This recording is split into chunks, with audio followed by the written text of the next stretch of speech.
failure after failure. That's when never give up matters. That's when all of a sudden you show what you've got going for you. That's when you show that you truly are a leader in this business and that you deserve to be part of that Millionaires Club. You think those millionaires, it always went well for them? Absolutely not. They dealt with the failure, they dealt with the challenges, they dealt with botched launches at Beachbody or terrible technology or somehow, literally, I do not understand how this happens, but constant technology breakdowns on Wednesday. I'm getting emails from people, you do this on purpose, right? You do this when the week's about to close and all of a sudden at 5 o'clock in the afternoon the site goes down. No, it's just, we're just failing. But it's true. And we constantly work at it. And when you, even around here, as we're blowing it, I mean, they've done such an amazing job organizing 9,000 people, moving, trying to get everybody into workouts and all this kind of stuff. And fist fights are breaking out. You gotta remember, we're just people too, and sometimes, you know, after a week without sleep, people are we're gonna try to figure it out, but at the end of the day, we're gonna keep failing, and we're gonna get better, and wait till Nashville, because that's gonna rock. We're gonna do better, bit by bit by bit. Failure's gonna happen. Hey, right? We thought we ended slavery. We had a whole war about this thing ended slavery, and a president got shot for it. Like the whole, but then we, you know, got into the 60s, still didn't have equality, worked that out, a lot of confrontation, a lot of conflict, a lot of violence, but hey, we're getting there, right? It turns out there's 3 times more slavery now than there were in the transatlantic slave days. Failure, failure, failure. Do we give up? Absolutely not. We give some money to IJM. We get creative, we talk to people about it, we promote it. Failure, failure, failure. This is the human condition. The only constant is constant change. People ask for, hey, is truth permanent? Is love permanent? I don't think so. I mean, it's always around us, it's always available, but it's gonna come down to your choice. The choice to not give up on it is where your success lies. Let me say that again. The choice to be successful comes down to when things are tough and it looks absolutely hopeless to you.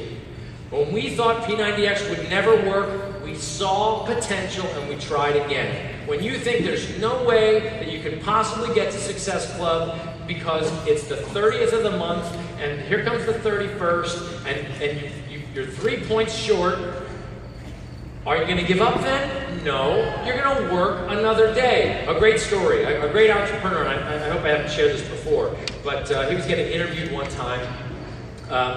He was telling me a story about when, who was the guy? John Glenn? John Glenn was a test pilot, right? So John Glenn? Okay, so John Glenn was getting interviewed during his test pilot days, and the interviewer said, you know, so as a test pilot, can I work on a hypothetical here with you? You know, what if your plane's going down and you see the mountain coming and it's done? All your options are exhausted and you're gonna hit that mountain. What is the last thing that you think? And John Glenn says, try something else.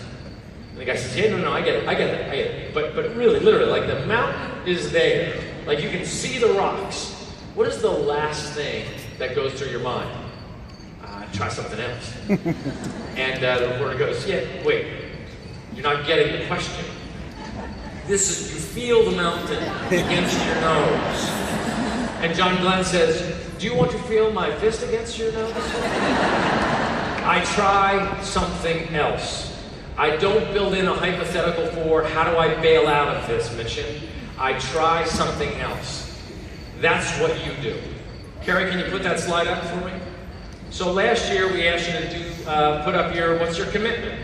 My dad put up his commitment. By the end of 2013, I want to introduce 100 persons age 60 and older to Tai Chi, and 100 persons age 60 and older to Shakeology.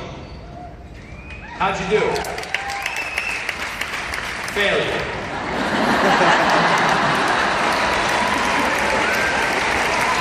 That's right.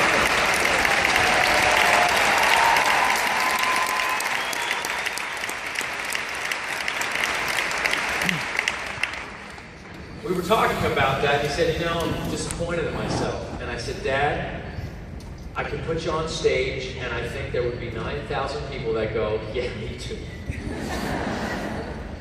Because we all experience that. This is the human condition. This is the experience. How you deal with setbacks and suffering and resistance and challenge, that is the game. So here we are in a business with an opportunity to help people achieve their goals to lead healthy, fulfilling lives. Every time you take action, like Jeff said, you go for Success Club. You get in Coach Basics. You try to win the team cup. At least you put a team together to do the best you can with that team cup. Maybe you don't achieve your goals, but you try. He tried, and he's not done trying, reaching out to people with Tai Cheng. He's absolutely going to keep trying. That's what we do. That's what my family does.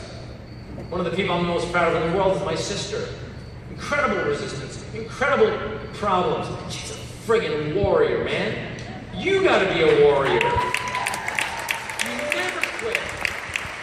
Resistance is going to happen. I think the people with the hardest resistance, with the wind blowing in their face, the steepest hill, they're the toughest warriors. Katie, if you're out there, you and that cancer, beat that mother.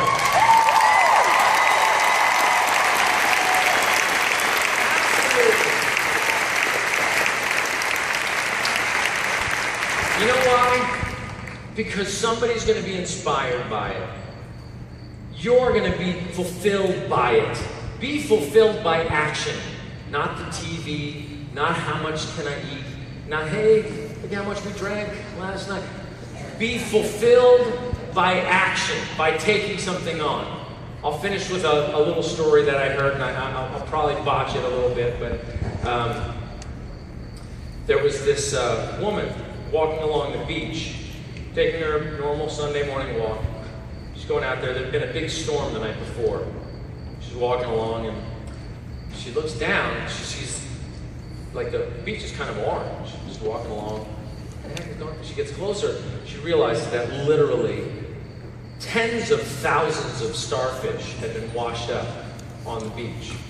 And she's like, what the heck? Like, beautiful starfish just lining the beach.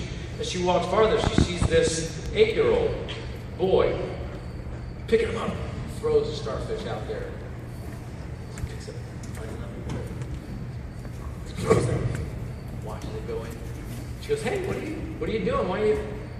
You really probably shouldn't throw those things. And they're like, oh, no, they need to be in the water. Otherwise, they're going to get baked in the sun here because they're not in the tide pool, so they need to be out in the water so that they can survive. She looks up and down the beach. She's thinking, this poor kid, he's going to be so disappointed by this incredible failure. I mean, his parents are going to get him, he's going to have to go to lunch or something. This is not going to be pretty for him.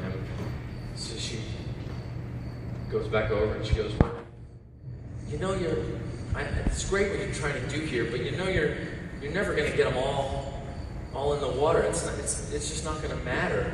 You're not going to be able to get them all in there. He looks at her, kind of like Mr. Boylan looked at me. Picks up one, throws it as hard as he can. Mattered to that one.